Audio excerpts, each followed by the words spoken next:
Hi నమస్తే. నేను మీ రాజగోపాల్ రెడ్డి కార్వేటి. పవిత్ర పుణ్యక్షేత్రమైనటువంటి తిరుమలలో మరో విషాదకరమైన సంఘటన జరిగినట్లు వార్తలు వస్తున్నాయి. కర్ణాటకకు చెందిన మంజునాథ్ అనే 16 సంవత్సరాల యువకుడు శనివారం సాయంత్రం వెంగమాంబ అన్నదాన సత్రంలో తొక్కిసలాట జరిగి అక్కడ కింద పడిపోయి అతను స్విమ్స్ ఆసుపత్రికి తరలించడం జరిగిందట. ఈరోజు ఉదయం ఆ యువకుడు మరణించాడు అని వార్తలు వస్తున్నాయి. ఇది చాలా చాలా బాధాకరమైన సంఘటన. తిరుమలలో వరుస ఘటనలు జరుగుతుండటం చాలా చాలా విచారించదగ్గ విషయం. తిరుమల తిరుపతి దేవస్థానం పాలక మండలి సభ్యులు మరియు తిరుమల తిరుపతి దేవస్థానం చైర్మన్ ఈవో గారు మరియు కూటమి ప్రభుత్వం అసలు తిరుమలలో ఏం జరుగుతూ ఉందో ఖచ్చితంగా తిరుమల తిరుపతి దేవస్థానం యొక్క శ్రీవారి భక్తులకు వివరించాల్సిన అవసరం ఉంది. ఈ కర్ణాటకకు చెందిన యువకుడు మరణించడం పట్ల మనం పూర్తి వివరాల్లో వెళ్తే, బెంగళూరు మెజెస్టిక్ ప్రాంతం నుండి నాగరత్నమ్మ మరియు మల్లేష్కు 12 మంది కుటుంబ సభ్యులతో వాళ్ళు శుక్రవారం సాయంత్రం తిరుమలకు బయలుదేరి వచ్చారట. తిరుమలకు వచ్చిన వీళ్ళు శనివారం ఉదయం శ్రీవారి దర్శనానికి వెళ్ళి దర్శనం చేసుకుని సాయంత్రం 5 గంటల ప్రాంతంలో వెంగమాంబ అన్నదాన సత్రానికి వాళ్ళు వెళ్ళటం జరిగిందట. తల్లిదండ్రులు వెనక వైపు ఉండటం, కుమారుడు ముందు వెళ్తుండటం, కుమారుడు హఠాత్తుగా కింద పడిపోవటం, అక్కడికక్కడే ఆయన స్పృహ కోల్పోవటం, ప్రాణాలు కూడా అక్కడే వదిలేశాడు. ప్రాణాలు కూడా పడిపోయిన వెంటనే అతను చనిపోయినట్లు మాకు అర్థమవుతూ ఉంది. అక్కడ సిపిఆర్ చేసి హాస్పిటల్కి పంపించారు. ఆసుపత్రి నుండి స్విమ్స్కు తరలించడం జరిగింది.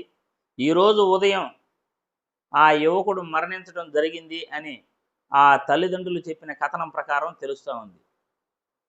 ఆ క్యూ లైన్లో అన్నదాన సత్రంలో తల్లిదండ్రులు వెనక వైపు ఉండటం, కుమారుడు ముందు వెళుతుండటం వల్ల ఆ యువకుడు ఎలా పడిపోయాడు అనేది కూడా ఆ తల్లిదండ్రులకు తెలియదట.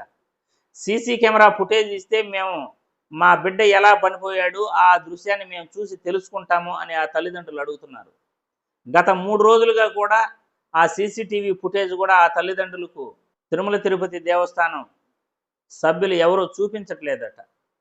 తల్లిదండ్రులు అదే విషయంపై బాధపడుతున్నారు. మా బిడ్డ ఎలా చనిపోయాడో కూడా మేము తెలుసుకోలేకపోతున్నాము. అతను తొక్కిసలాట జరిగిందా, లేకపోతే ఎవరైనా వెనక నుండి తోశారా, అసలు ఎందుకు కింద పడిపోయాడు, బాగున్న యువకుడు అక్కడికక్కడే పడిపోయి మృతి చెందడం పట్ల మాకు అనుమానాలు వస్తున్నాయి అని వాళ్ళు తెలియజేయటం జరుగుతున్నది. వీడియోల్లో కూడా వాళ్ళు మాట్లాడుతున్నారు. సీసీటీవీ ఫుటేజ్ గాన తిరుమల తిరుపతి దేవస్థానం వారు రిలీజ్ చేస్తే ఆ యువకుడు ఎలా మరణించాడు అనేది క్లియర్గా తెలుస్తుంది. దీనిపైన పాలక మండలి సభ్యులు తిరుమల తిరుపతి దేవస్థానం వారు బాధ్యత వహించాలి. ఆ యువకుడు ఎలా చనిపోయాడు ముందు సీసీటీవీ ఫుటేజ్ రిలీజ్ చేస్తే వాస్తవాలు క్లియర్గా తెలుస్తాయి. ప్రతి ఒక్కరూ కూడా వాస్తవం తెలుసుకుంటారు. తిరుమల పవిత్రతను ఈరోజు కూటమి ప్రభుత్వం మరియు తిరుమల పాలక మండలి సభ్యులు టీటీడీ బోర్డు కాపాడాల్సిన అవసరం ఉంది. ఎందుకంటే తిరుమల ప్రక్షాళన చేస్తాము, సనాతన ధర్మాన్ని అక్కడ నిలబెడతాము అని కూటమి ప్రభుత్వం ఎన్నోసార్లు చెప్పడం జరిగింది. ఇదేనా ప్రక్షాళన చేయటం అంటే? వరుసగా ఎన్నో ఘటనలు మనం చూస్తున్నాం.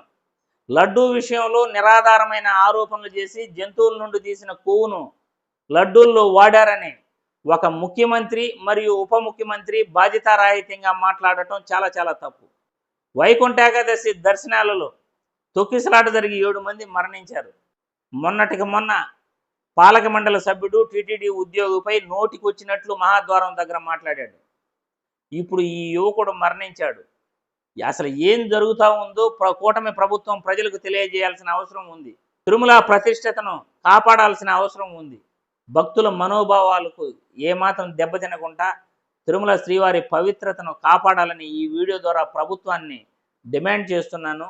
పాలక మండలి సభ్యులు టీటీడీ బోర్డు ముందుగా సీసీటీవీ ఫుటేజ్ రిలీజ్ చేసి ఆ అబ్బాయి పడిపోవడానికి గల కారణాలు, ఆ అబ్బాయి చనిపోవడానికి గల కారణాలను ప్రజలందరికీ తెలియజేయాల్సిన అవసరం ఉందని ఈ వీడియో ద్వారా ప్రభుత్వాన్ని డిమాండ్ చేస్తున్నాను.